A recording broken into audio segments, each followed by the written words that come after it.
আজকে আমার পোলা যে আমি তো বাড়ি দূরে আসিল হে চাকরি আসিল কি নাম আগে উত্তম ত্রিপুরা। আচ্ছা এরপরে হে তখন কাজকর্ম করতে পারে না। আচ্ছা এরপরে ঋণ আছে।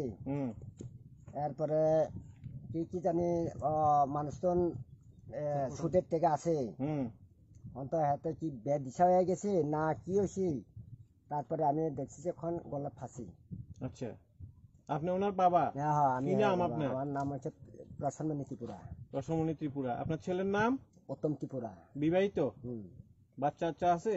বাচ্চা একটা আর মেয়ে একটা। আচ্ছা একটা তো ওখানে যে তাই যে এই দুর্ঘটনাটা করছে তাই চারদিক থেকে ঋণগ্রস্ত হইয়া চারদিকে খুব দেনাদার হইয়া তারপরে টাকার যন্ত্রণায় তাই সংসার চালাতে পারেন না, এই কারণে পারে না। আচ্ছা জন্য গলা ফাঁসি হয়ে গেছে। এমনিতে কোনো ঝগড়া বিবাদ কিছু হয়েছে না?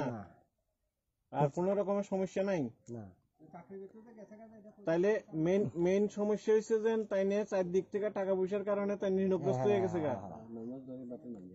9 মাস তো বেতন আপনারাও তো জানেন সবাই 9 মাসে বেতন পাই না, চাকরি শেষ হয়ে গেছে।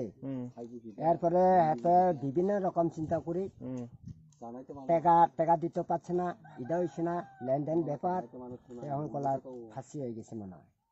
আচ্ছা আপনার কাছে কি মনে হয় যে তাহলে এই টাকার কারণেই কোন রকমের ঝগড়া বিবাদ কিংবা স্ত্রীর সাথে বা বাড়িতে কোন রকমের অন্য এলাকার কারোর সাথে ঝগড়া নেই? না।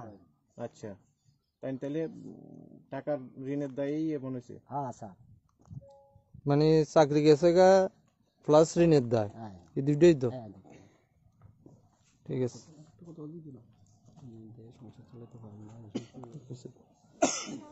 ঠিক আছে।